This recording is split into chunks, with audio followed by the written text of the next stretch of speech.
போறோம். நீங்க மட்டும் உங்க வேலையை பார்த்துட்டு போங்க. எதுக்கு வம்புக்கு வரீங்க? காசு கொடுக்காம ஓட்டு வாங்கினா இந்த பெருமை இருக்கலாம்.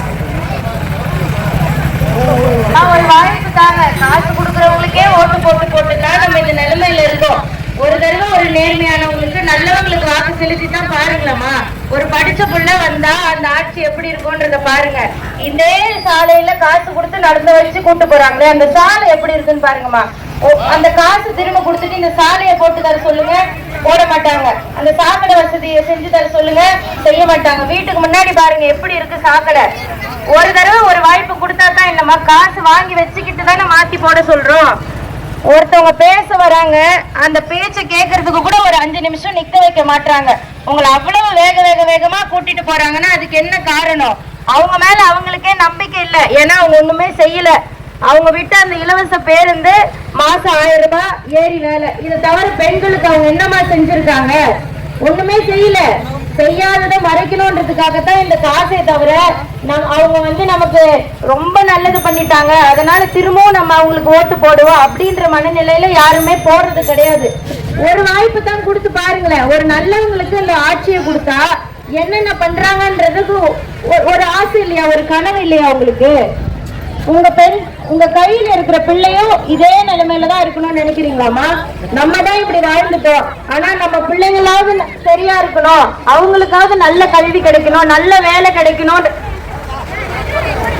நல்ல கல்வி கிடைக்கணும்ன்றதுக்கு ஒரு கனவு இல்லையா நமக்கு? இங்க பாருங்கம்மா, கள்ளச்சாராயம் குடிச்சு கள்ளக்குறிச்சியில 70 பேர் செத்து போயிருக்காங்க. அந்த 70 பேரை சாகடிச்சவங்க தான் இப்ப காசை கொடுத்து கூட்டிட்டு போயிட்டு இருக்காங்க. நாளைக்கு இதே நிலைமை நம்ம வீட்லயும் நடக்கும். நம்மளுடைய கணவர்களும் கள்ளச்சாராயம் குடிச்சிட்டு ஏதாவது உடம்புக்கு முடியாம போனாங்கன்னா அப்பத்தாம அந்த வழி நமக்கு தெரியும். 60 பேரோட பிள்ளைகளும் மனைவிமார்களும் இப்ப ரோட்டுல நின்றுட்டு இருக்காங்க. அந்த கள்ளச்சாராய அதிபர்களே இவர்கள் தான் ஆலை வச்சு நடத்திக்கிட்டு இருக்காங்க. வீதிக்கு வீதி டாஸ்மார்க் வச்சு நடத்திக்கிட்டு இருக்காங்க. தினம் பல ஆயிரக்கணக்கான விதவைகள் உருவாக்கிட்டு இருக்காங்க. இதுக்கெல்லாம் காரணமான கட்சி தான் இப்ப ஆட்சியில இருக்கு. அதே கட்சி தான் இப்ப உங்களுக்கு காசு கொடுத்து கூட்டிட்டு போயிட்டு இருக்கு. இதுல எந்த பக்கம் நீங்க நிக்க போறீங்கன்னு பாருங்க. ஒரு பக்கம் நேர்மையா வாக்கு கேட்கிற மக்கள், இன்னொரு பக்கம் பணத்தை கொடுத்து ஏமாத்துற மக்கள். ஒரு பக்கம் உங்க வாழ்க்கையை கொடுக்கறதுக்காக காத்துக்கிட்டு இருக்க மக்கள், இன்னொரு பக்கம் உங்க தாலி பல மக்களுடைய தாலி அறுத்த மக்கள். அம்மா, இந்த தொகுதியில இந்த பூத்துல மட்டும்தான் போன தடவை நாம் தமிழர் கட்சிக்கு 100க்கும் மேற்பட்ட ஓட்டுகள் விழுந்திருக்கு. அப்படிப்பட்ட ஒரு பெருமை மிக்க பூத்து தான் இது, இந்த ஊரு. அதனால சரிங்க ஐயா, தோராயமா சொன்ன கோபப்படாது. 123 ஓட்டான். சரிங்க ஐயா, மகிழ்ச்சி. 123 ஓட்டை நாம் தமிழர் கட்சிக்கு இந்த பூத்துல இந்த மக்கள் கொடுத்திருக்காங்கன்றது மிகப்பெரிய ஒரு மகிழ்ச்சிகரமான விஷயமா. நாடாளுமன்ற தேர்தலுக்கே நீங்க கொடுத்திருக்கீங்க. அப்பனா அந்த சட்டமன்ற தேர்தலுக்கு கொஞ்சம் சிந்திச்சு செயல்படுங்க. ஒரு எம்எல்ஏ, அது உங்க ஊர்ல இருந்து ஒரு நல்ல பொண்ணு வந்தா எப்படி இருக்கும், இந்த ஊரை எப்படி மாத்தி காட்டுவேன்றது நான் உங்களுக்கு ஒரே ஒரு நாள்ல உணர்த்திடுவேன். நீங்க 2 வருஷம் கூட கொடுக்க தேவையில்ல, 1 மாசம் கொடுங்கம்மா, 2 மாசம் கொடுங்க போதும். நான் இந்த ஊரை எப்படி மாத்தி காட்டுறேன்றத பாருங்க. தமிழ்நாடே நம்ம ஊரை பார்த்து பொறாமைப்படக்கூடிய அளவுக்கு நான் மாத்தி காட்டுறேன். நாங்க காசு மட்டும்தாமா கொடுக்க மாட்டோம், வாழ்க்கையை கொடுக்குறோம்னு வந்து நிக்கிறோம். அக்கா, 1000 ரூபாய் வாங்கிட்டு நம்ம அவங்க கிட்ட அவங்க கூப்பிடுற இடத்துக்கு நம்ம போய்கிட்டு இருக்கோம். 1000 ரூபாய்னா என்ன, மாசம் ஒரு நாளைக்கு 30 ரூபாய். மகளிர் உதவி தொகை எவ்வளவு ஆயிரம் வருது? ஒரு மாசத்துக்கு 1000 ரூபாய். அப்பனா ஒரு நாளைக்கு 30 ரூபாய். அந்த 30 ரூபாய் போதுமாமா? அந்த 1000 ரூபாய் மிஞ்சி போனா எத்தனை நாள் நம்ம வச்சு செலவு பண்ணுவோம் சொல்லுங்க? ஒரு 4 நாள் கூட இந்த விலைவாசிக்கு வராது. 2 நாள்ல செலவாயிடும் அந்த 1000 ரூபாய். அந்த 1000 ரூபாய் வச்சுக்கிட்டு நம்ம எத்தனை வருஷம் தான் இதே மாதிரி கையேந்திக்கிட்டு இருக்க போறோம் சொல்லுங்க? ஒரு நல்லாட்சி தான் பாருங்க உங்க கண்ணு முன்னாடி. உங்களுக்காக ஓட்டு போட்டுக்கிட்டது போதும். உங்க பிள்ளைங்களுக்காக ஒரு தடவை ஓட்டு போடுறோமா? சுயநலமா இருக்கக்கூடாது, அது தப்பு. சுயநலமா இருக்கக்கூடாது.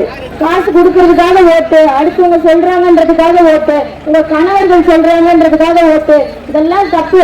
ஒரு தடவை உங்க கையில இருக்க பிள்ளைக்கு, உங்க வீட்டுல இருக்க பேரன் பேத்திகளுக்கு, உங்க வயிற்றுல இருக்க பிள்ளைக்கு, இதுங்களுக்காக வெகுநலமா சிந்திச்சு ஒரு ஓட்டை போடுங்க. நம்ம தான் இப்படி இருந்துட்டோம், நம்மளுடைய அடுத்த தலைமுறை நல்லா இருக்கணும்னு நம்ம எல்லாரும் யோசிப்போம். அதுதான் சொல்றோம், நல்ல சாலை போட்டு தரோம், உங்க பிள்ளைகள்லாம் நல்ல சாலைங்க நடந்து போகணும், சாக்கடையெல்லாம் மூடிடுவோமா, இந்த மாதிரிலாம் இருக்காது. நல்ல கழிவறை வசதியோட ஒரு வீட்டை அமைச்சு தரோம். எல்லா வீட்லயும் சொல்லி எல்லா வீட்லயும் ஒரு கழிவறை வச்சு தரோம். வீட்டுக்கு வீடு நல்ல குடிநீர் வசதி ஏற்படுத்தி தரோம். வீட்டுக்கு வீடு கண்காணிப்பு கேமரா அமைச்சு தருவோமா. நீங்க 12 மணி 1 மணி ஆனாலும் தைரியமா நடமாடலாம். கேமரா இருக்கும் ஒரு வீட்டுக்கும். நல்ல படிப்பு கிடைக்குதா பாட்டி? நல்ல படிப்பு கிடைக்குதா? நம்ம பேரம்பேட்டி எல்லாம் படிக்க போறதுல கவர்மெண்ட் ஸ்கூலுக்கு கட்டதெல்லாம் எப்ப இடிஞ்சு விழுமோன்ற மாதிரிதான் இருக்கு. ஒருவேளை இந்த ஊர்ல நல்லா இருந்தாலுமே பக்கத்து ஊர்ல போய் பாருங்க, சரியான படிப்பு கிடைக்கிறது இல்ல. ஆனா நம்ம கூட்டிட்டு போறவங்க படிக்குதுன்னு சிந்திச்சு பாருங்க. வெளியில படிக்கும், விழுப்புரத்துல எங்கன்னா படிக்கும். நம்ம எந்த ஆஸ்பத்திரியில போய் படிக்கிறோம், நம்ம காசு கொடுத்து கூட்டிட்டு போறவங்க எந்த ஆஸ்பத்திரியில போய் படிக்கிறாங்கன்னு பாருங்க. ஒரு உலகத்தரம் வாய்ந்த மருத்துவத்தை நாங்க கொடுப்போம். எவ்வளவு பெரிய செலவானாலும்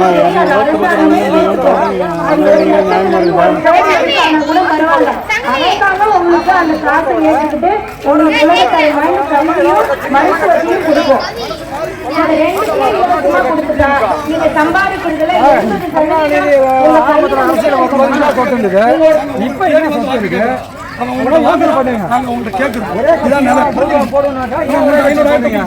80% குடும்பத்துக்கு ஆரம்பத்தில் எவ்வளவு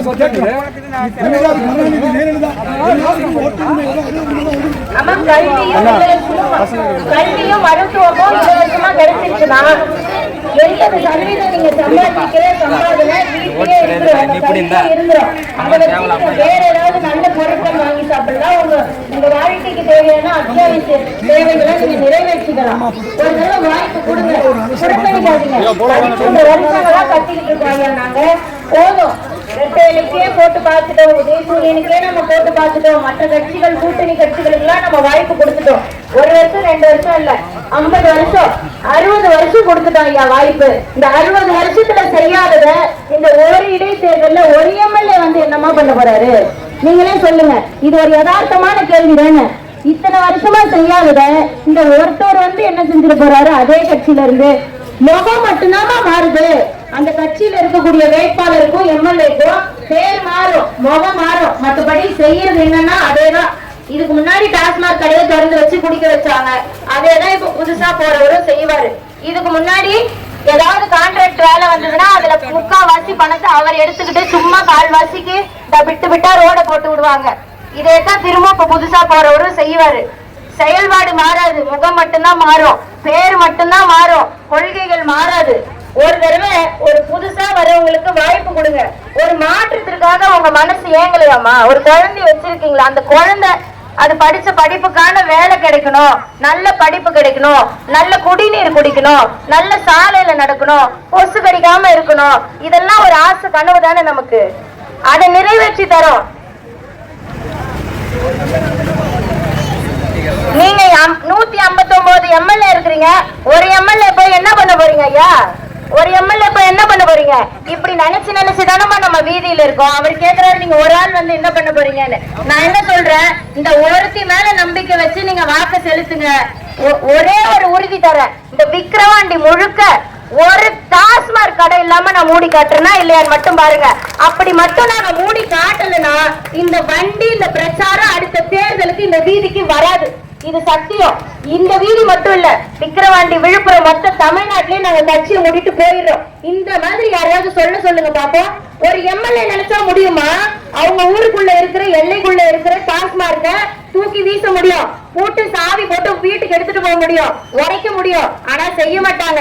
காரணம் என்ன தெரியுமா?